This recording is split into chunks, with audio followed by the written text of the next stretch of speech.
اس دفعہ کافی فائدہ ہوا ہومیوپیتھی کا کافی والوں کو. منٹوں میں ٹھیک ہو جاتے تھے خدا کے فضل سے, سوائے ایک مریض کے. ہاں, اس کو مرغیوں والی بیماری ہوئی تھی. مرغی سے چھینک دیتی ہے گردن, وہ حال تھا بیچارے کا. ابھی تک یہی حال ہے. پوچھنا تھا, میں ڈل کا مارا تجویز کیا تھا آخر پہ. اس کو بھی کہا تھا, وہ گلی کھا گیا تھا. اچھا ٹھیک ہے, شروع کریں. کیا ہے آج چینی میں مارچ ہو رہا تھا, مکمل ہو گیا تھا. کہاں ہے کالی سر جیب میں؟ جی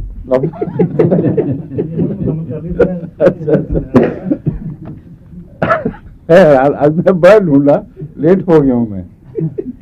وہ بل کیوں نہیں رہا, کہاں گیا؟ شکر ہے تو بول پڑے.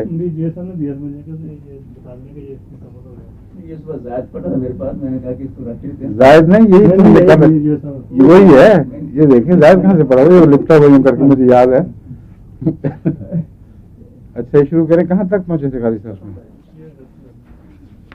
آج میں آپ کو بتا دیتا ہوں. میں نے یہ پلان کی ہے کہ اگلے 3 مہینے میں انشاءاللہ حسب توفیق جو بنیادی دوائیں میرے نزدیک ضروری ہیں بہرحال ان کے اوپر اپنا کورس مکمل کر لوں گا. اس کے بعد پھر 6 مہینے یا سال, 6 مہینے شاید لگ جائیں, الٹا سفر. یعنی بجائے اس کے کہ الگ وہ ریپرٹری لکھی جائے, وہ بڑا مشکل کام ہے الگ وقت بیٹھ کے لکھنا.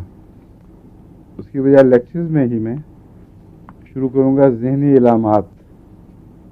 جو مریض آتے ہیں کیا بتاتے ہیں, اور آدمی کو کتنا کنفیوژن پیدا ہوتا ہے, کیا کروں میں, ہر ایک کا پاگل ایک ہی جیسا لگتا ہے, اور کچھ دیر کے بعد آپ پاگل لگنے لگ جاتے ہیں آدمی. تو کس طرح اس پہ فرق کرنا ہے بجائے گھبرانے کے, کیا رستہ ہے جس کے ذریعے آہستہ آہستہ ہم چند سوالوں میں دواؤں کو تقسیم کر سکیں, اور جب چند دوائیں باقی رہ جائیں پھر ان میں اندرونی تقسیم کس طرح ہوگی. اس طرح شروع کریں گے. ذہن اور دماغ, کھوپڑی, پھر نیچے اترتے ہوئے آنکھیں, ناک, منہ, چہرہ اور گلا, کان, اور پھر ساتھ ہی سنوائی. ایک ایک چیز لے کے جس کے مریض عموماً ملتے ہیں, بس نزلے کے اکثر ملتے ہیں, تو ان پر پھر آرگن وائز شروع کریں گے. اگر کینسر کسی کو لپس کا ہے تو لپس میں آئے گا, پھر وہ اگر آنکھ کا ہے تو آنکھ میں آئے گا. تو بجائے اس کے کہ 2-3 طرف سے پکڑیں بات کو, میرا خیال ہے آرگینک ٹریٹمنٹ زیادہ بہتر رہے گی. لیور, پھر اندر کے مثلا ہارٹ ہے, لیور ہے, لنگز ہیں, اس میں لنگز کی ساری بیماریاں جو لوگ بتاتے ہیں ان کو سن کے تو کس طرح یاد آئے گا کہ ہم نے کہاں یہ چیز پڑھی تھی. سب سے مشکل یہ کام ہے. اکثر دوائیں اگر آپ ان کی کانسٹیٹیوشنل علامتیں چھوڑ کر پڑھیں تو تقریباً ہر دوائی 50-60 ہر بیماری 50-60 دواؤں میں ضرور ملتی ہے. اور اس وقت جب آتا ہے مریض کہتا ہے جی مجھے نزلہ ہوا ہے, تو آپ کیا کریں؟ بڑی مصیبت ہے کہ وہاں پہنچے جہاں اس کا نزلہ تقاضا کر رہا ہے. اس پہلو سے جب تک واپسی کا سفر شروع نہ ہو بیماریوں سے دواؤں کی طرف کا, اس وقت تک بات مکمل نہیں ہوگی. پھر یہ ساری اکٹھی ایک کتاب کی صورت میں چھپ سکتا ہے. اس کے بعد بجائے ریپرٹری دیکھنے کے اگر اس پر بار بار نظر ڈالیں گے تو پھر رفتہ رفتہ محاورہ ہو جائے گا انشاءاللہ. کیوں ٹھیک ہے؟ ڈاکٹر صاحب آپ نے بھی کوئی پریکٹس کبھی کی ہے؟ شروع کی ہے؟ کوئی فائدہ ہوتا ہے جی, لیکن مانتے نہیں. ناکامی ہے وہ میری ناکامی ہے. جب تو میں اسٹوڈنٹ ہوں. اگر آپ کی ناکامی ہے تو فائدہ ناکامی سے ہوتا ہے. کا فائدہ جہاں ہوتا ہے وہ تو ہے ہوتا ہے, کبھی بھی نظر آتا ہے. وقت میں تو بہت ناکامی ہوتی ہے. یہ دوسرا سال ہم گئے تھے باہر اور اس میں وہ اتنی زیادہ انکلائن نہیں تھی میری طرف, تو اس کو دی جلسی میں. اچھا, بڑا فائدہ ہوا. inclined towards you.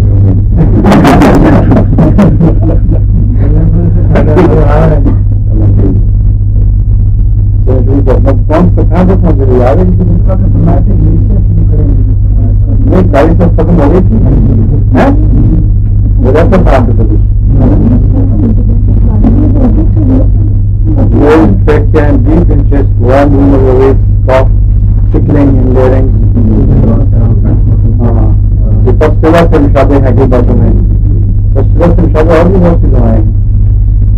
Anxiety in chest is one of the most surprising remedies of catarrh of the chest, brushing the chest from every cold change in the weather. ٹھیک ہے. Retching from every cold change in the weather. اس کے برعکس ایک بعض دوائیں ایسی ہیں جو ہر گرمی تبدیلی سے اثر انداز میں رہتی ہیں. اس قسم کی ہے نا واپسی کے رستے. اب آپ کو یہ پتا ہے کہ بعض دوائیں ہیں جب بھی گرمی سے سردی میں جائیں گے تو وہاں عمل دکھاتی ہیں. تو موسم آپ کے علم ذہن میں رہنا چاہیے. جب مریض آنے شروع ہوتے ہیں نزلہ تو وہی رہے گا, چھینکیں بھی ویسی ہوں گی, لیکن گرمی سے سردی میں موسم داخل ہو رہا ہے یا سردی سے گرمی میں, اس وقت زیادہ امکان ہے کہ گرمی سے سردی والی دوائیں آپ کے لیے زیادہ مفید ثابت ہوں گی. انہی میں سے مرض پکڑا جا سکتا ہے. اس کے برعکس بھی ہے, وہ بھی کوئی دوا ہے جو ہر تبدیلی سے, خاص سردی سے گرمی میں ہو یا گرمی سے سردی میں ہو, اس سے اس کے مریض ان کے مرض جاگ اٹھتے ہوں. کوئی ہے کسی کے ذہن میں؟ Aggravation both from cold and heat. اس میں جو عام طور پر معروف اور مشہور ہیں وہ ایک تو مرکریز ہیں. مرکری جس طرح خود ٹیمپریچر کو سینسٹیو ہوتا ہے, سردی میں بھی ایک دم سکڑتا ہے, گرمی میں ایک دم اٹھ کھڑا ہوتا ہے, اسی طرح مرکری کی بعض بیماریاں سردی سے بہت بڑھتی ہیں, بعض گرمی سے بہت بڑھتی ہیں. اس لیے تبدیلی موسم کا جب آپ سوچیں گے تو مرکری کو ایک الگ مقام دیں گے جس میں گرمی اور سردی دونوں ایگریویشنز. لیکن اس کے باوجود جو موسم کے اثرات ہیں ان کے علاوہ ایک اندرونی تقسیم ہے. اس کا فرق پہلے سمجھ لیجئے. ہر بیماری جو گرمی سے بڑھتی ہے, ہر دوا جس میں بیماریاں گرمی سے بڑھتی نظر آتی ہیں, ضروری نہیں ہے کہ ان بیماریوں میں ہمیشہ ہر بیماری یہی اثر دکھائے. غالب ہے کہ اکثر بیماریاں پسٹیلا کی گرمی سے تکلیف اٹھائیں, سردی سے آرام پائیں. اسی طرح سیلیشیا ہے اس کے برعکس. لیکن ہر بیماری اپنی ذات میں ضروری نہیں کہ اس فارمولے کو فالو کرے. اس لیے آپ کو معلوم ہونا چاہیے کہ استثناءات کہاں کہاں ہیں. مثلا فاسفورس ہے, اس کو گرمی سے تکلیف بڑھتی ہے, سردی سے تکلیف بڑھتی ہے, لیکن دو جگہ ایسی ہیں جہاں گرمی سے تکلیف بڑھتی ہے. وہ استثناءات بھی ذہن میں رہنے چاہیے. اس کا موسم سے اتنا تعلق نہیں جتنا اندرونی مزاج سے تعلق ہے.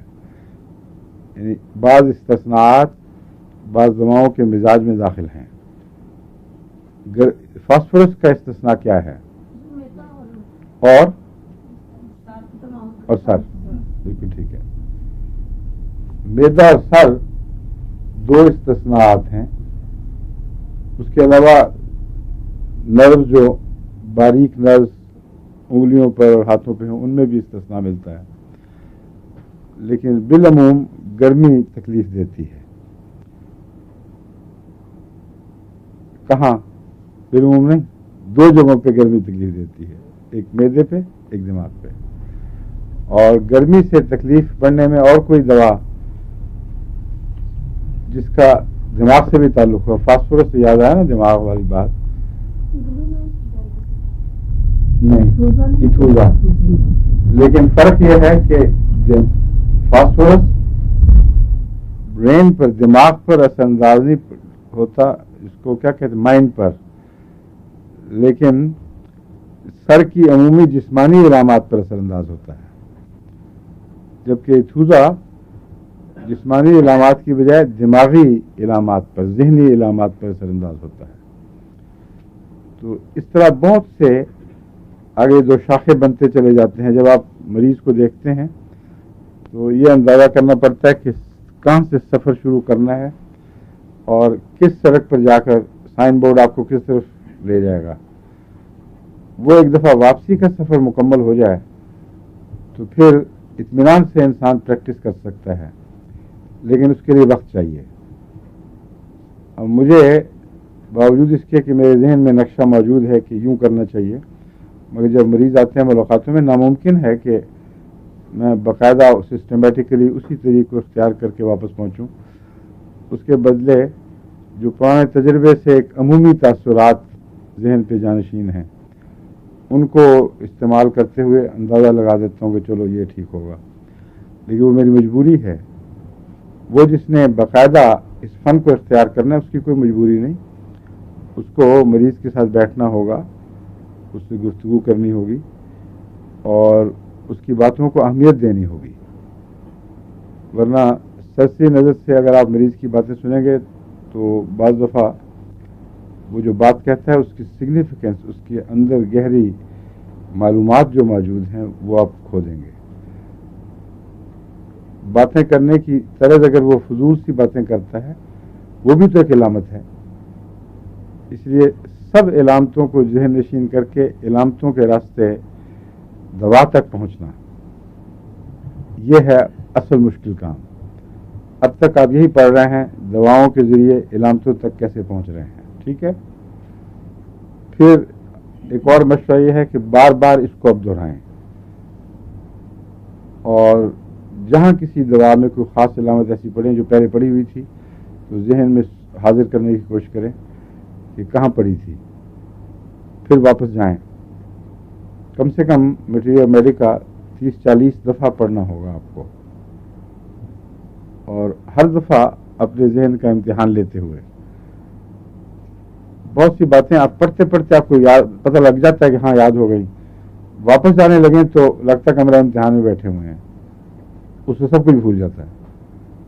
تو اس طریقے سے آپ رفتہ رفتہ جب ایک دفعہ ماہر بن جائیں تو بہت آسان ہو جاتا ہے. پھر بعض مریض حیران ہو جاتے ہیں، 2-3 باتوں میں آپ کو اندازہ ہو جاتا ہے کہ اصل بات کیا ہے.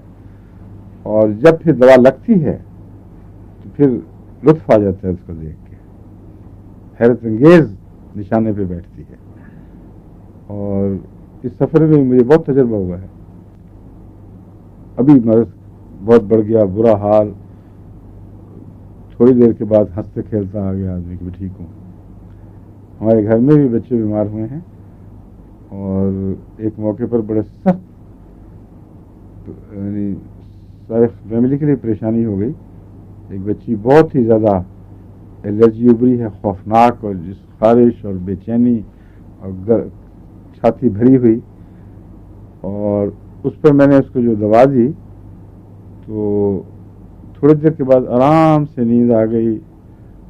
وہ جو چھاتی بھری ہوئی تھی نا دردناک، اس کی بجائے بلغم بنا بڑی تیزی کے ساتھ. رات میں آرام سے وہ بلغم نکل بھی گیا اور صبح ٹھیک ٹھاک پورے سفر میں ہر چیز میں شامل.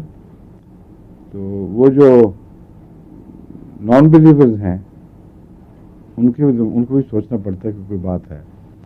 تو اچھی ہومیوپیتھی، صحیح ہومیوپیتھی تو دراصل مکسچرز کا نام نہیں ہے بلکہ صحیح دوا تک پہنچنے کا نام ہے. اور اس کے بعد اگر مجبوری ہو تو پھر مکسچر سوچ سمجھ کے ہر دوا کے لیے بنانے چاہیے. اور اگر بالکل بے اختیاری ہو تو پھر چھٹوں کے نسخے بنا دیتے ہیں. کچھ نہ کچھ تو کسی کے پلے کچھ پڑے گا، مگر اس آرڈر میں رہنا چاہیے. اول چیز ہے ایک دوا سے علاج جو بالکل مریض پر ٹھیک بیٹھے اور جیسے چابی چلتی ہے تالے میں اس طرح کام کرے. ایسا کرتی ہیں. دوسری چیز، یا آپ کنفیوزڈ ہیں یا دوائیں جتنا آپ کو علم ہے ان میں وہ دوا شامل ہی نہیں ہے. یہ بھی تو ضروری نہیں کہ ہر دوا آپ کے علم میں ہو یا ہومیوپیتھ کے علم میں ہی ہو. پھر ایک کی بجائے 2 یا 3 دواؤں سے مدد لینی پڑتی ہے. اور اس میں بھی چھٹے کی بجائے 2-3 دوائیں مخصوص اس بیماری کے لیے چنیں اور اس سے مدد لیں. آلٹرنیٹ کر سکتے ہیں، بعض ہم کرتے ہیں. تیسری چیز ہے، اگر چھٹا ڈالنا ہے تو خود بنائیں. ہر مریض کے لیے اس کے مزاج، اس وقت جو آپ کو مزاج معلوم ہو رہا ہے اس کے مطابق ایک چھٹا تجویز کریں، تاکہ آپ کے علم کی کمزوری یا ہومیوپیتھک میٹیریل کی کمزوری مریض کی راہ میں حائل نہ ہو. اور آخر پہ پھر جو بنے بنائے نسخے ہیں وہ بھی بہت کام آتے ہیں. بعض دفعہ وہ ابتدائی ہومیوپیتھ کو اپنے پاس رکھنے چاہیے. ٹھیک ہے، اب کائی صرف ختم ہو چکی ہے. ایک اور دوا ہے جو اس کے بالکل برعکس ہے، یعنی جو ہر موسم کی تبدیلی پہ سے اس کو تکلیف پہنچتی ہے، مگر مرکری کی طرح نہیں ہے. وہ مرکری میں تو ہر مرض میں یہ مشکل ہے کہ ٹھنڈ بھی نقصان، سردی بھی نقصان، ہر مرض میں، اور موسم سے بھی اثر رسد ہوتا ہے. لیکن ڈلکمارا ایک ایسی دوا ہے جو نظریاتی بیماریوں میں بہت اثر رکھتی ہے، غیر معمولی. اور اس میں ہر موسم جو سردی سے گرمی میں بدلتا ہے، ڈلکمارا اس میں کام آ سکتی ہے. یا گرمی سے سردی میں، یا گرم کمرے سے گرم کمرے میں جائیں، کھلاڑی کھیلنے کے بعد جلدی کپڑا اتار دیں، جس کو آپ ٹھنڈ لگنا کہتے ہیں. اس سے اگر گرمی لگ جائے یا ٹھنڈ لگ جائے تو بعض نزلاتی بیماریاں ضرور حملہ آور ہو جاتی ہیں. اور ڈلکمارا میں سارے جسم میں نزلاتی کیفیات پائی جا سکتی ہیں. اس میں بعض دفعہ ڈلکمارا میں معدے پر حملہ ہوتا ہے نزلے کا، بعض دفعہ کڈنیز پر. موسم بدلے اور پیشاب زیادہ آنا شروع ہو گیا، لوگوں کو پتہ نہیں ہوتا کہ یہ کیا وجہ ہے. کوئی شوگر نہیں آ رہی، مگر وہ اصل میں ڈلکمارا کی علامت ہے. تو ایسی بیماریوں میں جہاں بعض مریض کہتے ہیں جی پیشاب آ رہا ہے، کچھ نہیں سمجھ آتی، صحیح چیز تک پہنچنا اگر آپ سسٹم نہیں قائم کریں گے تو آپ کے لیے ناممکن ہو جائے گا. اب کون سی میں نے وعدہ کیا تھا دوائی اگلی؟ انڈونیشیا یہاں ہے نہیں، اس کا وعدہ کیا تھا. کیا 12 تھے، ان میں سے 1 2 3 4 5 6 ہیں صرف. عید کو پکڑو نا، دن سے بگایا نہیں تمہیں، عید کی بات ہے.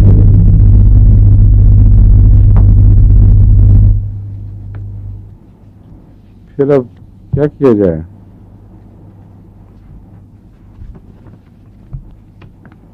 کوکس کیکٹائی نزلیاتی ہے، یہ بھی یہ لے لیتے ہیں. پھر سیکیوٹا ویروسا اور چینیم آرس، یہ بھی بہت اہم دوا ہے. کافیا بھی ہے. اس آرڈر میں شروع کر لیتے ہیں. چلو، سیکیوٹا ویروسا، یہ اپنے نام سنا ہوا ہے اکثر لوگوں نے کہ نہیں؟ سیکیوٹا ویروسا تشنجات کی چوٹی کی دوا ہے، اور اس کے نام کے ساتھ ہی گردن کا پیچھے کی طرف پکڑنا اور طرح طرح کے تشنجات کا تصور ذہن میں ابھرتا ہے. اب میں آپ کو تفصیل سے بتاتا ہوں کہ یہ کیا کیا چیز ہے، کس طرح اس کا فرق کیا جاتا ہے باقی دواؤں سے.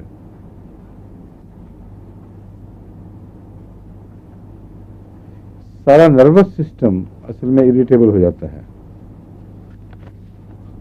اور اس کی اپنی ذاتی علامت جو ہے وہ باقی دواؤں میں سب میں نہیں ملتی، بعض میں ملتی ہے کہ نروس سسٹم اتنا اریٹیبل کہ دباؤ پڑے تو وہ ایکسائٹ ہو کے کنورس کر جاتا ہے.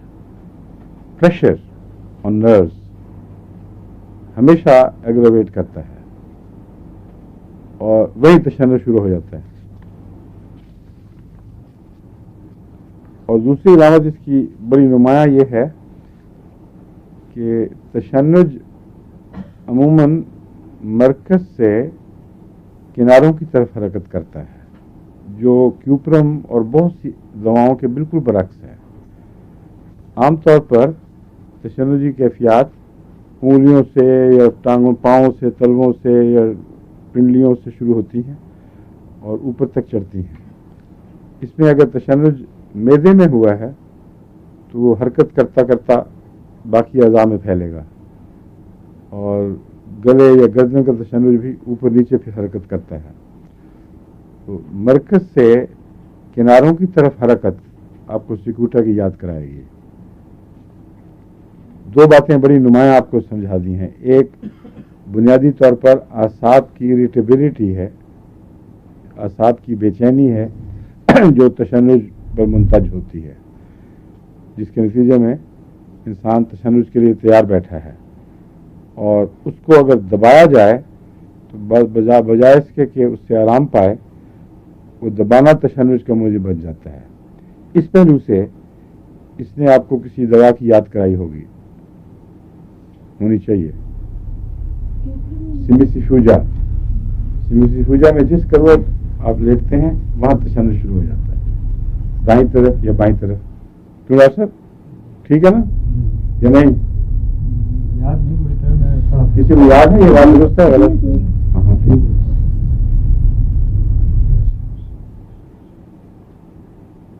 اب اسٹمک میں محاورہ استعمال کیا اورا ہوتا ہے جب ایک چیز آنے والی ہو تو اس سے ساتھ ایک سنسناہٹ سی، ایک ارد گرد ماحول میں جیسے ارتعاش پیدا ہو گیا ہے، اس کو اورا کہتے ہیں۔ مثلا چاند کے گرد حالہ جس طرح ہوتا ہے، اس طرح معدے کے گرد ایک اورا بنتا ہے، اور انسان کو لگتا ہے کہ یہ حصہ میرا متحرک ہو گیا ہے، ہیجان پیدا ہو گیا ہے۔ دل کے گرد بھی اس میں ایک اورا پیدا ہوتا ہے پہلے، اور پھر تشنج وہاں سے شروع ہو کے باقی اعضاء کی طرف، معدے سے شروع ہو کے باقی اعضاء کی طرف پھیلتا ہے۔ سر کی طرف اور تھروٹ کی طرف جو تشنج ہو وہ اوپر سے نیچے کی طرف جاتا ہے، گردن سے بھی نیچے کی طرف جاتا ہے۔ تو مقصد یہی ہے کہ جو امپورٹنٹ حصے ہیں ان سے نسبتاً کم امپورٹنٹ حصوں کی طرف لہریں چلتی ہیں۔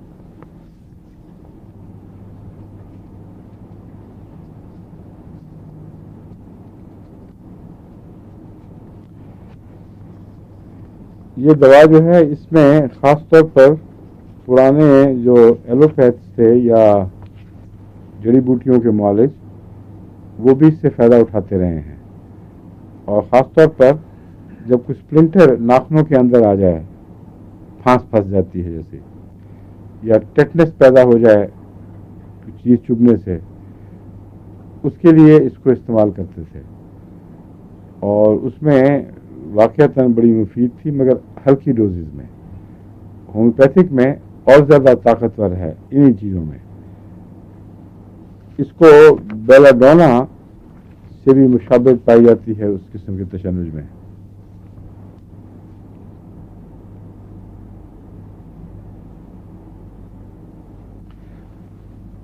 اعصاب کو انجری کے ذریعے جو تکلیف پہنچتی ہے، زخم کے ذریعے یا چوٹ کے ذریعے، اس کے نتیجے میں تشنج مقامی بھی پیدا ہو جاتا ہے، بعض دفعہ نہیں بھی ہوتا مگر اور بیماریاں پیدا ہوتی ہیں۔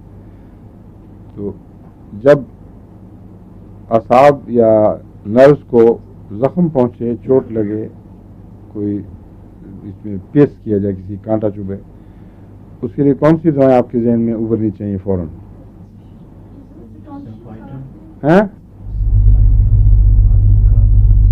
آرنیکا، لیڈم، خاص طور پر تشنج کا ذکر چل رہا ہے، لیڈم اس میں چوٹی کی دوا ہے، ہائپیریکم، آرنیکا، اسٹیفیسیگریا، یہ ساری، روٹا بھی وہ اور طرح کی ہے۔ یہ وہ چیزیں ہیں جن کا تعلق نروز کی انجری سے ہے، اور اس کے نتیجے میں پیدا ہونے والی تکلیفیں جو بعض دفعہ تشنج میں بدلتی ہیں، بعض دفعہ نہیں، بعض دفعہ ایک جاری درد کی صورت میں بہت شدید تکلیف، اس جگہ بے چینی یہاں تک ہی رہتی ہیں، مگر سیکیوٹا میں یہ زخم تشنج میں تبدیل ہو جاتے ہیں. اسی لیے آرمی کا لیڈم کے بعد سیکیوٹا بھی پیش نظر رہنی چاہیے.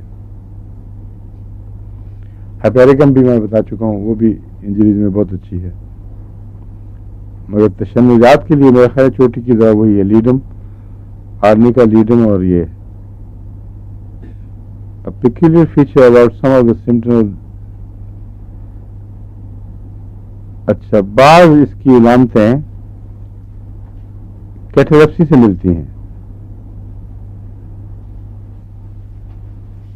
کیٹالپسی آپ کو بتایا تھا پچھلی دفعہ میں نے کیا چیز ہے؟ ہاں؟ دو چیزیں ہیں، ایک ہے اپوپلیکسی، ایک ہے کیٹالپسی.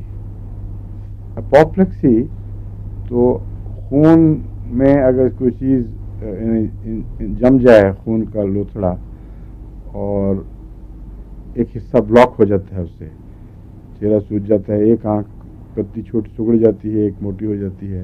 اسٹروک، اس کو عموماً ہومیوپیتھک میں تو اپوپلیکسی اسی کے لیے استعمال ہوتا ہے. ایلوپیتھی میں بھی استعمال ہوتی ہے ٹرم اسی چیز کے لیے. کیٹالپسی دماغ کی اس حالت کا نام ہے جس میں یہ بھی ایک محرک بن جاتا ہے، یعنی کلاٹ بننا، اس قسم کی دوسری چیزیں.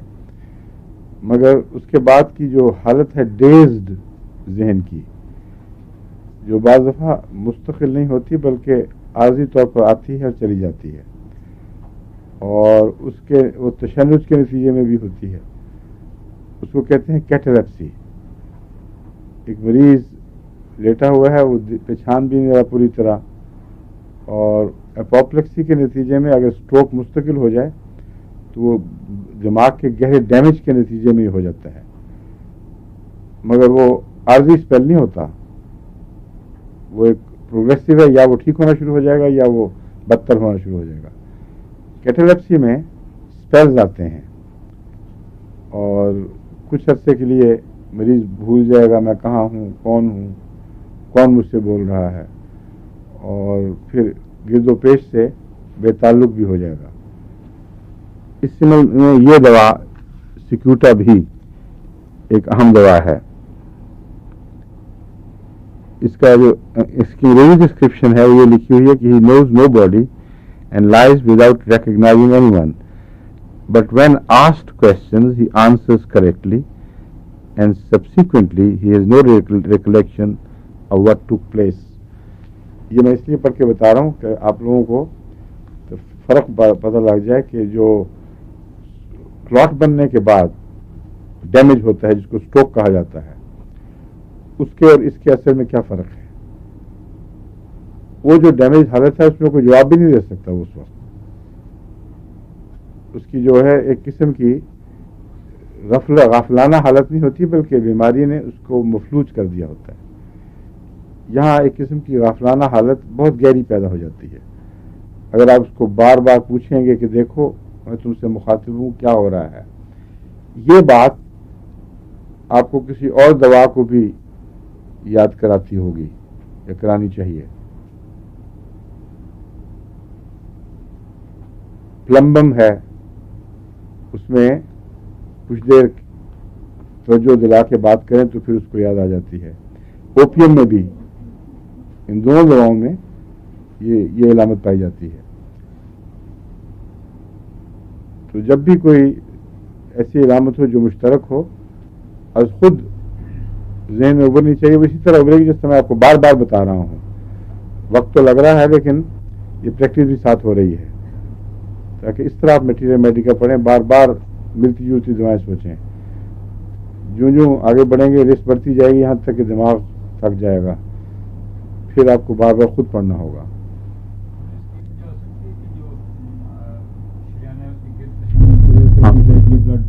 میں بتا چکا ہوں، پہلے یہی کہہ چکا ہوں میں کہ تشنج کی وجہ سے عارضی کیفیات اور وہ تشنج دور ہو جائے اور وہ کیفیات باقی رہ جائیں، یہ اس کا ہے. تو سیکیوٹا گروسا تشنج کی چوٹی کی دوا ہے، کلاٹس کی نہیں ہے، اس لیے اپوپلیکسی نہیں پیدا کرتی، کیٹالپسی پیدا کرتی ہے. سمجھ گئے؟ مگر اگر بہت تشنج بڑھ جائے تو خطرہ ہے اپوپلیکسی کا بھی، کیونکہ وہ پرماننٹ اگر سپلائی بند ہو جائے خون کی تو یہ خطرہ ہوتا ہے. لیکن ایسی صورت میں کیٹاریپٹک پیشنٹس میں عموماً یہ ہوتا ہے کہ جب اس مقام تک پہنچے جہاں دماغ کے مرنے کا خطرہ ہو تو اس صورت میں وہ تشنج خود بخود ڈھیلا پڑ جاتا ہے. یہ ایک چین بن جاتی ہے، یعنی پیشتر اس کے کہ دماغ مر جائے، تشنج بھی دماغ ہی نے کنٹرول کیا ہوا ہے. دماغ کی جو طاقت ہے تشنج پیدا کرنے کی وہ ڈھیلی پڑ جاتی ہے. اس کی گریپ ڈھیلی ہوئی تو خون جاری ہو گیا، اس لیے وہاں اسٹروک نہیں ہوتی، پھر دوبارہ ہو جاتا ہے اس طرح. تو یہ تشنج ہی علامت ہے، تشنج ہی اس کا ذمہ دار ہے.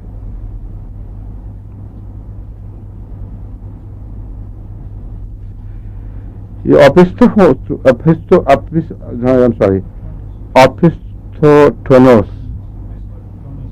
ٹونس یا ٹونوس اپسٹوٹونس، یہ کیا چیز ہے؟ بہت دیر ہوئی آپ نے پڑھی تھی، یاد کی تھی، گھوٹا لگایا تھا. ہاں مسل کی ٹونز میں غالباً بیک کی ٹونز، وہ مسل جو اوور کانٹریکٹڈ ہو جاتے ہیں اس کی وجہ سے غالباً یہ ٹون زیادہ ہو کے. وہ تو ہے، لیکن مجھے اس کا ذرا انالیسس کر کے لفظ کا بتائیں. دوا کی جو مرض میں پڑھ رہا ہوں اس میں سمجھ تو آ گئی یہ بات کیا ہے، کھلی واضح ہے. لیکن اوپسٹوٹونس، اوپسٹو کا کیا مطلب ہے؟ میری یاد نہیں آ سکا. چیک کرنا کون کرے گا؟ ہاں ہاں بتائیں. یہ اوپسٹوٹونس، OPIS.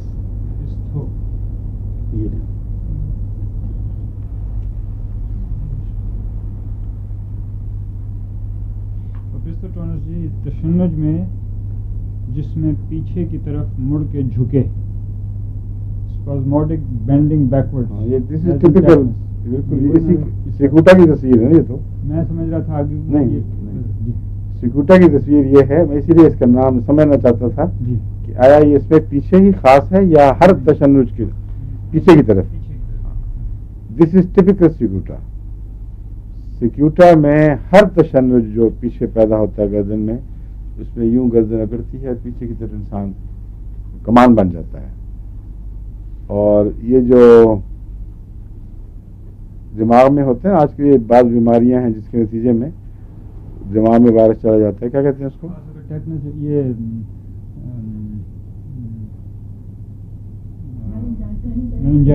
ہاں، ہر قسم کا میننجائٹس. اور میننجائٹس مینلی اسی میں ہے جی، مینلی ہے دماغ کے اندر ہائیڈروکیفلس میں بھی ہو جاتا ہے، پریشر بڑھتا ہے، اس سے بھی تناؤ پیدا ہوتے ہیں، مریض اینٹتا ہے. اور بھی کئی بیماری، مگر اصل تو یہ ہے کہ دماغ پر جب دباؤ بڑھ جائے اور انفیکشن کی وجہ سے دماغ کو تکلیف پہنچے تو اینٹنا اس کا ایک طبی نتیجہ ہے. بعض دوائیں ایسی ہیں جو دماغ کے ان حصوں پر اثر انداز ہوتی ہیں جن کے رد عمل کے طور پر جسم بعض وقت دائیں طرف مڑتا ہے، بعض وقت بائیں طرف مڑتا ہے، بعض وقت سامنے کی طرف اور بعض وقت پیچھے کی طرف. ابھی تک کسی کتاب میں نے یہ نہیں پڑھا کہ کون سا سینٹر ایسا ہے جس کی تحریک کے نتیجے میں ایک کسی طرف کی طرف میلان پیدا ہوتا ہے. مگر یہ مجھے علم ہے کہ بعض دوائیں مثلا سیکوٹا یہ ہمیشہ پیچھے کی طرف موڑیں گی، اس لیے یاد رکھیں اس کو.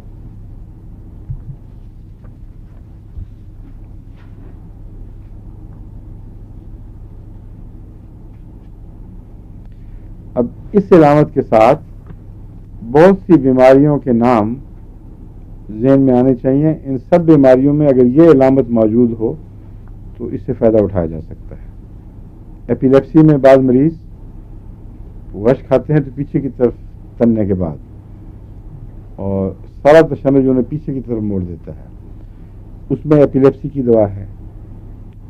ایپیلیپٹی فارم کنولشن، ایپیلیپسی تو نہ ہو مگر مرگی تو نہ ہو مگر مرگی سے ملتی جلتی بیماریاں جو بعض دفعہ ڈاکٹر کو شک پڑتا ہے لیکن چیک ہوتا ہے مرگی نہیں نکلتی.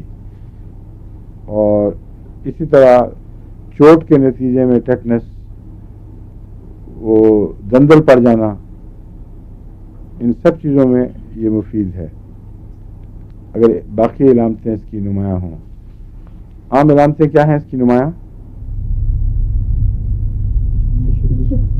دو چیزیں میں نے آپ کو بڑی نمایاں بتائی تھی. وہ اس کی پہچان ہے خاص.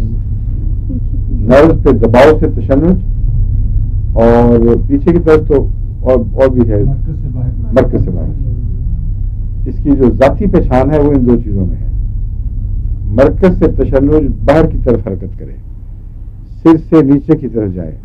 اب یہ پیچھے موڑنا جو ہے یہ ضروری نہیں کہ دماغ سے شروع ہو کر یا سر سے شروع ہو کر گردن سے شروع ہو کر پھر پیچھے کی انسان پیچھے کی طرف مڑنا شروع کرے. بعض بیماریوں میں معدے میں کسی اور جگہ تشنج ہے اور یہ علامت پیدا ہو جاتی ہے. اس کی یہ پہچان ہے کہ اگر اس کا تشنج سر کے اورا سے شروع ہو، گردن کا حصہ بیماری تکلیف محسوس کر رہا ہو اور پھر تشنج ہو جائے اور پیچھے کی طرف مڑے اور نیچے بھی تشنج اترے، پھر گردن سے شروع ہو کر بیک سے نیچے تک اتر جاتا ہے اور پھر ٹانگوں تک اترتا ہے. یہ اس کی اصل پہچان ہے جو دوسری دواؤں سے اس کو ممتاز کرتی ہے. اور یہی چیز اگر ایپیلیپسی میں ہے تو پھر فائدہ دے گی، ورنہ محض پیچھے مڑنا نہیں ہے، کافی نہیں ہے.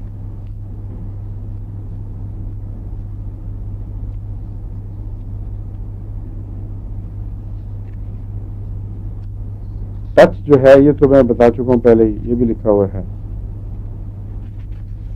اور ایپیلیپسی کی ایک علامت یہ بھی ہوتی ہے کہ حال کو ماضی کے ساتھ انسان کنفیوز کر جاتا ہے.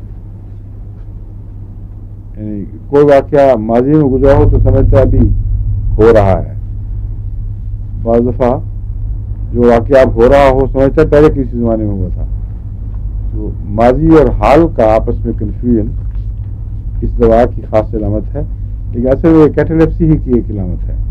اس کے ہیڈنگ کے اندر آنا چاہیے اس کو.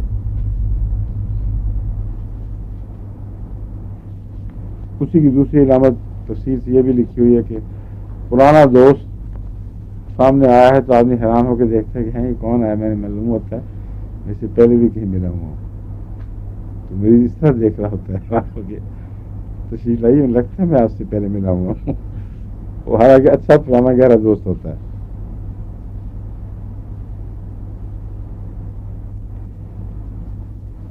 مینٹل کنڈیشنز میں جو پہچان سے تعلق رکھنے والی ہیں ان میں نیٹرمیور اس سے مشابہ ہے.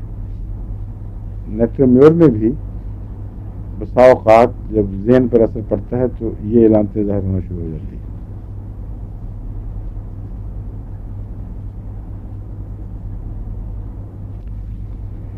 نکسومیکا میں بھی اسپیزمز ہیں. نکسومیکا میں بھی یہ ذہنی علامتیں ہیں، مگر نکسومیکا کی ذہنی علامتیں میرا تجربہ ہے کہ معدے سے تعلق رکھتی ہیں اور اس کو برین فیک کہنا زیادہ مناسب ہے.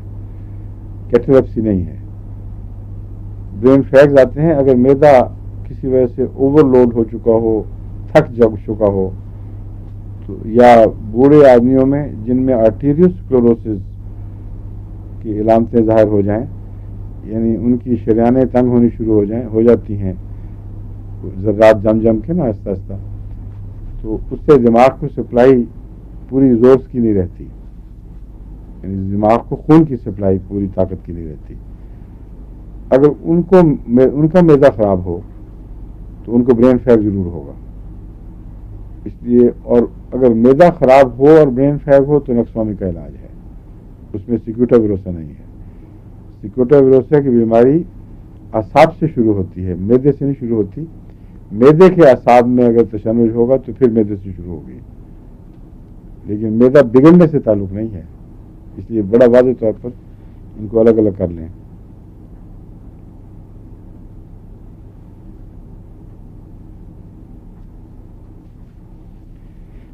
بعض بچے ہیں جو کھاتے ہیں کوئلہ بھی، چونا بھی، مٹی بھی، کاغذ بھی. اور ایک جرمنی میں بیچاری ایک ماں بچہ لے کے آئی تھی، کہتے ہمیں تو ٹوائلٹ پیپر سنبھالنا پڑتا ہے. وہ اپنا ساتھ لیے پھرتے ہیں سارے، کیونکہ اگر یہ چلا جائے تو ٹوائلٹ پیپر لٹکاؤ سارا ٹوائلٹ کھا جائے. تو یہ جو علامت ہے یہ کیلکیریا کارب میں بھی ملتی ہے، بعض دوسری دواؤں میں، جہاں ایسی چیزیں جو ہضم نہ ہوتی ہیں، جو عام طور پر کھانے کی نہیں ہیں، ان کی کریونگ ہوتی ہے. وہ کیلشیم کی کمی سے بھی بعض دفعہ ایسی کریونگز پیدا ہو جاتی ہیں. لیکن یہ اور طرح کی چیز ہے. یہاں ذہنی طور پر انسان فرق نہیں محسوس کرتا. اس میں بچے کی عادت کا سوال نہیں ہے. ایک بڑا آدمی جب کاغذ بھی کھائے گا، دوسری چیزیں بھی کھائے گا، تو اس وجہ سے جیسے کیٹالیپسی کے اثر کے نتیجے میں دماغ نے شناخت چھوڑ دی ہے، کوئلہ بھی کھا جاتا ہے. اس کا مطلب ہے کہ لازماً اس کے جو ٹیسٹ بڈز ہیں، مزہ چکھنے کے جو گلینڈز ہیں، وہ متاثر ہو چکے ہیں، وہی متاثر ہو جاتے ہیں. اور ہائپر سینسٹیوٹی کی بجائے وہاں ایک قسم کا عارضی طور پر فالج سا بن جاتا ہوگا اس کا. اس لیے یہ دوسروں سے فرق ہے. یہ میں آپ کو سمجھانا چاہتا ہوں کہ کتابوں میں ملے گا can not distinguish between things edible and things unfit to be eaten like ایٹس کھول and raw potatoes etcetera. Raw potato ہوں یا پکے ہوئے پوٹیٹوز ہوں، یعنی آلو پکے ہوں یا کچے ہوں، وہ کچے بھی کھائے گا لیکن پکے ہوئے بھی کھائے گا، اور دوسری چیزیں نارمل شوق سے کھائے گا. وہ شوق سے نہیں مگر کھا لیتا ہے. جو بچہ بیمار ہو نا اس کو پکے ہوئے آلو پسند ہی نہیں آتے، یا تاک میں رہتا ہے کوئلہ ملے، مٹی ملے، وہ بعض گملے کھود کے کھا جاتے ہیں. تو یہ اور بیماری ہے، اس کو اس سے نہ ملائیے.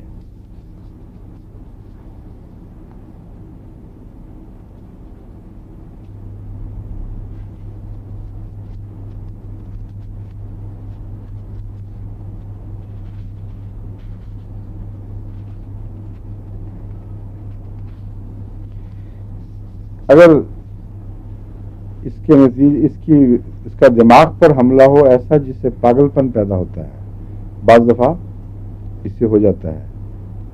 ہو سکتا ہے ریپیٹڈ تشنجات کے نتیجے میں کچھ حصہ ڈیمیج ہو جائے اور فرق نہ ہو. تو اس کی بات خاص علامتیں ہیں کہ بڑا آدمی بچوں والی حرکتیں کرتے ہوئے مزہ اٹھاتا ہے. مثلا بستر پہ چھلانگیں لگائے گا. وہ ایسا پاگل نہیں جو لوگوں کو مارے، تنگ کرے. وہ گانے گائے گا، شاؤٹ کرے گا، ناچ شروع کر دے گا اور بستر پہ اچھلے گا، اور بعض دفعہ لیمنٹ بھی کرتا ہے، بچوں کی طرف ویلا شروع کر دے گا.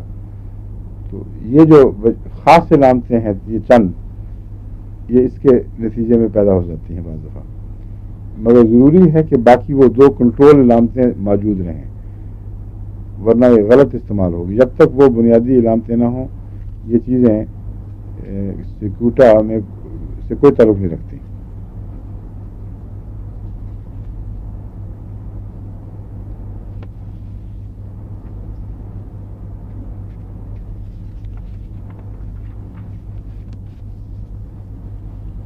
بچے کو کنورشن سے پہلے اگر خوف پیدا ہو یا ایپیلیپسی سے پہلے خوف کی علامت نمایاں ہو، تو اس صورت میں ایکونائٹ اونچی طاقت میں فوری فائدہ پہنچاتی ہے، لیکن چھوٹی طاقت میں کام نہیں کرتی، لیکن مستقل میں دوا نہیں ہے. اگر کنورشنز اور ایپیلیپسی میں ان سے پہلے خوف نمایاں ہو اور بچہ گریسپ کرے، پکڑے کسی چیز کو ڈر کے مارے، تو پھر سیکوٹا ویروسا چوٹی کی دوا ہے. اور اس سے چاہے تشنج ہو چاہے مرگی ہو، خوف پہلے ہونا یہ خاص علامت ہے اس کی. اور اس کے بعد بھول جاتا ہے آدمی.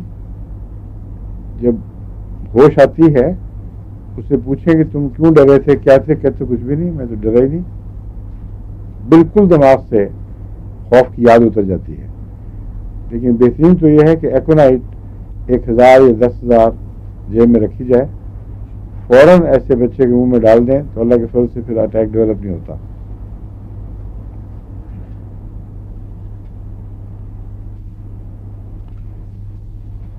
جب ایسا بچہ تشنج کی حالت سے باہر آتا ہے تو خوف غم میں تبدیل ہو جاتا ہے، ایک اداسی سی چھا جاتی ہے اس پر، وہ ایک قسم کے غم میں ڈوبا رہتا ہے. اور اگر یہ موجود ہو اور پھر خوف سے بیماری شروع ہو، بیماری کے بعد اداسی تبدیلی ہو، تو ایک زائد علامت ہے جو سیکوٹا کی طرف اشارہ کرتی ہے.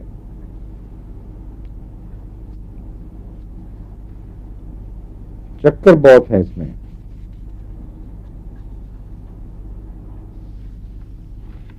اور ایسے بد اثرات جو پرانی چوٹوں کے ہوں، جن میں پھر چکر بھی ایک چیز ہے. ان میں جو چوٹی کی دوائیں ہیں وہ کون کون سی ہیں؟ سب سے بڑی نیٹرم سلف ہے، اور آرنیکا، چاہے پرانی ہو چوٹ یا نئی ہو، سر کی چوٹ ہو، اس میں مفید ہے. اوپیم ہے، اور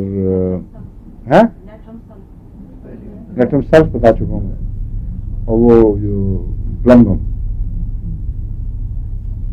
اس میں بھی سر کی چوٹوں کے بد اثرات بعض فارجی بیماریوں میں تبدیل ہوتے ہیں، لیکن عام طور پر نیٹرم سلف اور آرنیکا چوٹی کی دوائیں ہیں. ان کے بعد پھر باری آئے گی اوپیم کی اور پلمبم کی. اور سیکیوٹا ویروسا بھی، اگر وہ چوٹ تشنجات میں تبدیل ہو جائے، اگر یقینی علم ہو کہ کسی سر کی چوٹ کی وجہ سے مرگی شروع ہوئی ہے، تو اس میں خدا کے فضل سے سیکیوٹا ویروسا چوٹی کی دوا ہے، پرانے اثرات کو مٹانے میں کامیاب ہو جاتی ہے. سوتے میں سر پہ پسینہ آ جائے، یہ عام طور پر کیلکیریا کارب کا خیال دل میں لاتا ہے، لیکن کیلکیریا کارب میں ویسے ہی سر میں پسینہ زیادہ ہوتا ہے جسم میں کے مقابل پر، اور جلد سر پسینے سے نہاتا ہے. اور اگر پسینے میں بار بار ڈوبیں تو پھر کون سی دوا ہے؟ سلفر. بالکل ٹھیک ہے. سلفر کا یہ کیلکیریا کارب اس کا کرونک ہے، اور اس پہلو سے بھی سوچنے کی بات ہے. سلفر کا مریض ابھی اپنے اندر اتنی طاقت رکھتا ہے کہ بیماری کو کناروں پر دھکیلتا ہے. اس کے ہاتھ جل رہے ہیں، پاؤں جل رہے ہیں اندر سے، اور پسینہ بھی وہیں پھوٹتا ہے. لیکن کیلکیریا کارب اس کی اگلی سٹیج ہے، جب بیماری سر کے گرد اثر انداز ہے، اندر کوئی گرمی پیدا کرتی ہے. اس لیے سر کا پسینہ کیلکیریا کارب کی ایک علامت ہے. لیکن اگر نیند میں صرف پسینہ آئے تو یہ علامت ہے کس چیز کی؟ سیکیوٹا ویروسا. کیا ہے؟ سیکیوٹا ویروسا.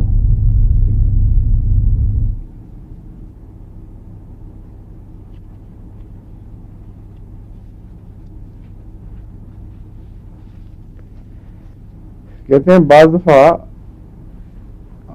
چوٹ کے نتیجے میں بھینگا پن پیدا ہو جاتا ہے اور آئی اسکوئنٹ کرتی ہے، اور بعض دفعہ صرف یہ علامت رہ جاتی ہے.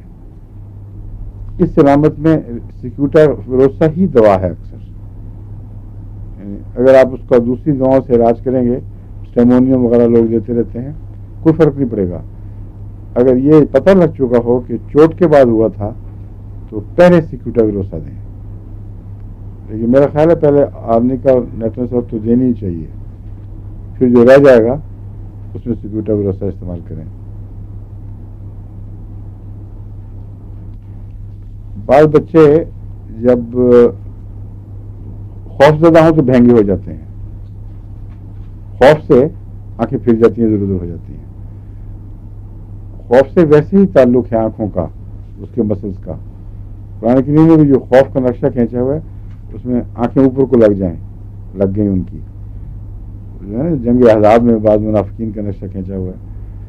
تو یہ اس میں سیکیوٹا ویروسا میں اگر خوف کے نتیجے میں آنکھ پر اثر پڑے اور بھینگا ہو جائے یا اسکوئنٹ کر جائے، یوں دونوں ایک طرف لگ جائیں، اس صورت میں سیکیوٹا ویروسا اچھی دوا ہے، بلکہ وہ فوری دوا ہے، بہت تیز اثر کرتی ہے بعض دفعہ. یہ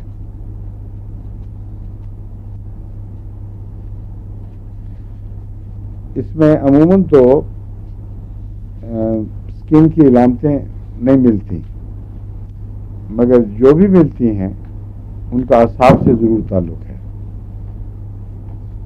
اور مثلاً باربرز ایچ ہے جو، اس کا اعصاب سے تعلق ہے، کیونکہ جب اس طرح پھرتا ہے یا مشین چلتی ہے کنارے کنارے تو اعصاب کو بالکل پاگل کر دیتی ہے. بعض دفعہ جن کے اعصاب مضبوط ہیں ان کو نہیں پتہ لگتا، ان کو صرف ٹنگلنگ سی لگتی ہے. جن کے اعصاب پہلے ہی تناؤ میں ہوں ان کو ایچنگ شروع ہو جاتی ہے، اور عموماً بالوں کے نچلے حصے میں اور کناروں پر یہ نمایاں ہوتی ہے ایچنگ، اور وہ سرخی بھی آ جاتی ہے، بعض دفعہ ایکسوٹ بھی کرتا ہے. اس کو باربرز ایچ کہتے ہیں. لیکن سیکیوٹا ویروسا میں بھی باربرز ایچ موجود ہے. یہاں ہونٹوں مونچھوں کے کناروں پر یا داڑھی کے کناروں پر یا سر کے بالوں کے کنارے پر، ہر جگہ بالوں کے کنارے سے اس کا تعلق ہے، کیونکہ وہاں اعصاب بہت سینسٹیو ہوتے ہیں. اور دوسرے ایپیتھیلیوما لپس کا، یہ بھی دراصل اعصابی ہے. اس لیے اعصابی تکلیفیں جب اسکن میں تبدیل ہوں تو اس میں بعض دفعہ بہت مشکل ہو جاتی ہے. مثلا لپس کا ایپیتھیلیوما جو ہے وہ عام طور پر بڑا مشکل ہے کیور کرنا، مگر سیکیوٹا کی علامتیں اگر 2-3 واضح ہیں ان کو چیک کر لیں، وہ موجود ہوں تو سیکیوٹا کام کرے گی.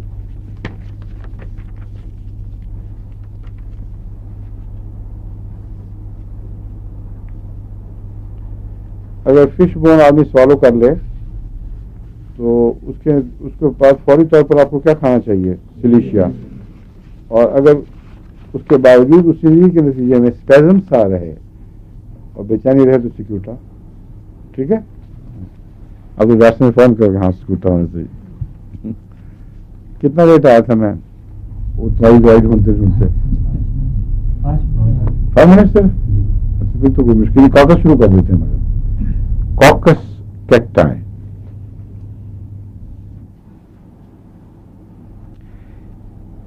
یہ دوا عموماً تو روزمرہ کی سطحی اور عارضی بیماریوں میں کام آتی ہے، لیکن بہت گہرا اثر کرنے والی دوا ہے، اور جن دائروں میں کام کرتی ہے ان میں کرونک ڈیزیز کو بھی دور کرنے کی صلاحیت رکھتی ہے. اس لیے اس کو صرف عارضی نہ سمجھیں. اس کی چوٹی کی علامتیں کیا ہیں؟ ہاں اچھا ٹھیک ہے. دھاگا غائب ہونا اس کی خاص علامت ہے.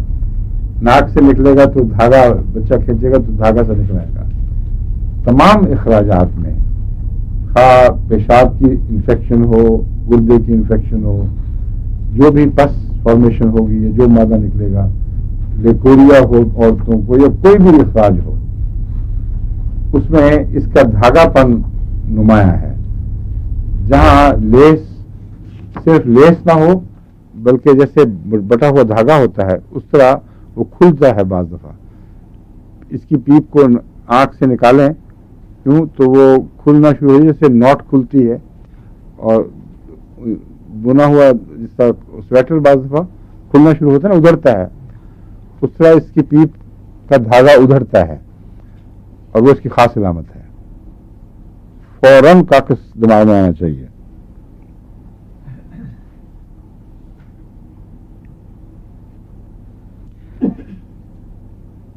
جیلی لائک بھی ہو تب بھی یوروپی ہوگی.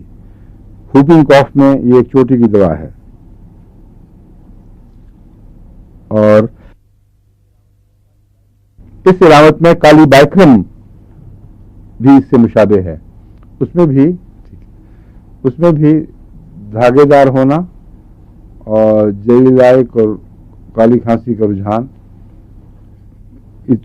کاکس کی طرح ہی پایا جاتا ہے.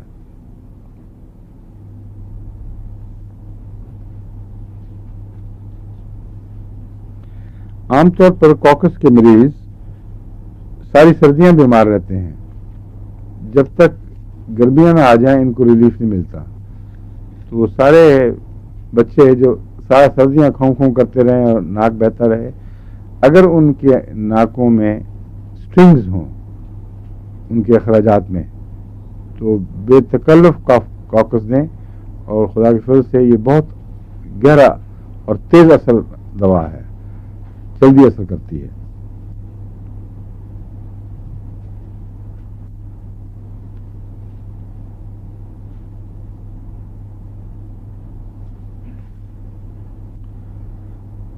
اب اس میں ایک تضاد پایا جاتا ہے، سردیوں میں اور سردی لگنے سے اور ٹھنڈے چیزوں سے اس کے مرض پیدا ہوتے ہیں، مگر جب مرض پیدا ہو جائے تو بعض دفعہ وہ گرمی سے بڑھتا ہے اور ٹھنڈ سے آرام پاتا ہے۔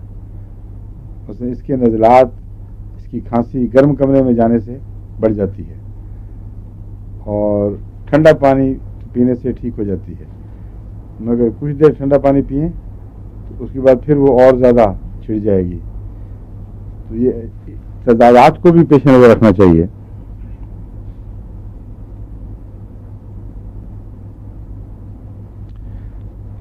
اور جو بھی گرمی ہے جو جسم کی ایکسرسائز یعنی ورزش سے پیدا ہوتی ہے وہ اس میں نقصان دہ ہے۔ بس سردی، بیرونی سردی لگنے سے بیماریاں جڑ پکڑتی ہیں، پیدا ہو جاتی ہیں، لیکن ان کی علامتوں میں تیزی آتی ہے جسم کی اندرونی گرمی سے یا بعض دفعہ بیرونی گرمی سے بھی۔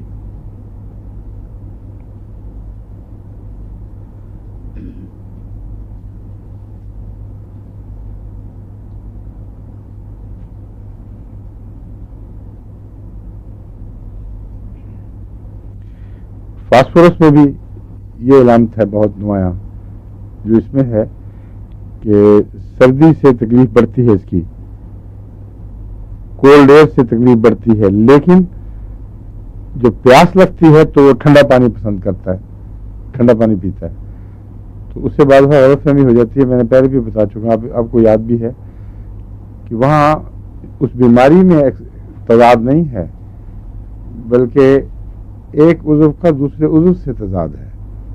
اس کو کنفیوز نہیں کرنا چاہیے۔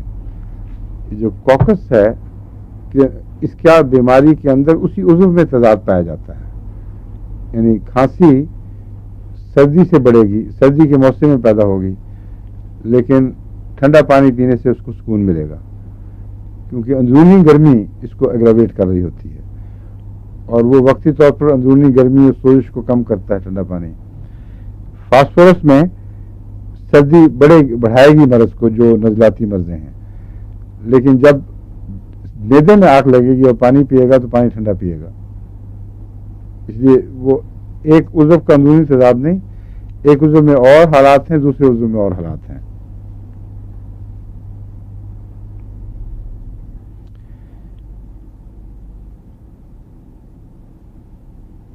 اب عجیب بات ہے کہ اس پہلو سے معدے کے معاملے میں کوکس فاسفورس سے ملتا ہے،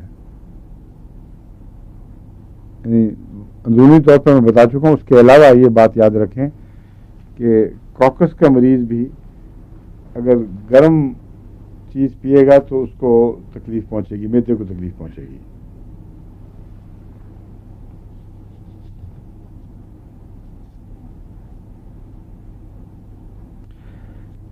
میوکس چونکہ صرف سٹرنگی نہیں ہوتی بلکہ ٹینیشس ہوتی ہے، چمٹتی ہے بڑے زور سے، اس لیے بسا اوقات اس کو نکالنے کی کوشش میں مریض الٹ قے کر دیتا ہے اور نکالنے کی کوشش میں گیگنگ شروع ہو جاتی ہے۔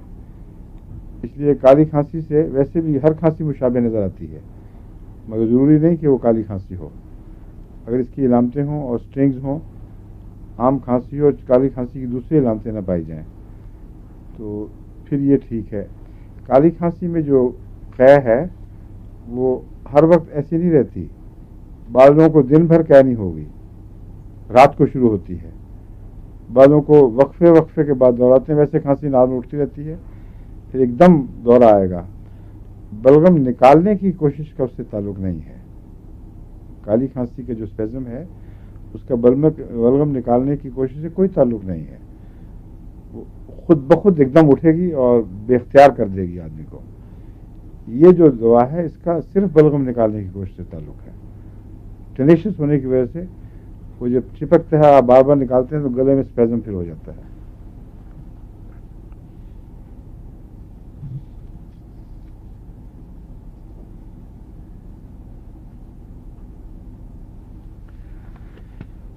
اس میں جو سینسٹیوٹی آپ کو بتائی تھی میں نے سیگوٹا ویروسا کی، وہ زیادہ تر بیرونی اسکن سے تعلق رکھتی تھی. اندرونی طور پر بھی ہے لیکن نمایاں زیادہ بیرونی حصوں سے ہے. اس کی سینسٹیوٹی سیگوٹا سے ملتی ہے لیکن گلے کے ساتھ صرف تعلق رکھتی ہے.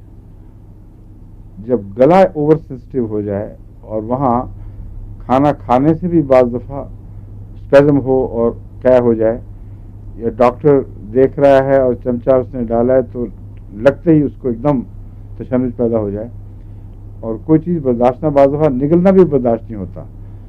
اس قسم کی سینسٹیوٹی اگر گلے میں ہو تو کوکس کیکٹائی چوٹی کی دوا ہے، کوئی دوسری دوا اس کا مقابلہ نہیں کرتی اس سینسٹیوٹی کو یعنی اس زود ہسی کو دور کرنے میں. ہمارے مومن کی دونوں مٹھیاں بند ہو گئی ہیں، باقی پھر سے انشاءاللہ. میں نے کہا اس سے رکھ لو اس کو. سیکوٹا ہو چکی ہے، کالی سر پہلی ہو چکی تھی پوری، پتہ نہیں کیوں اس کو میں نے کر کے دیا تھا. میرا خیال تھا کہ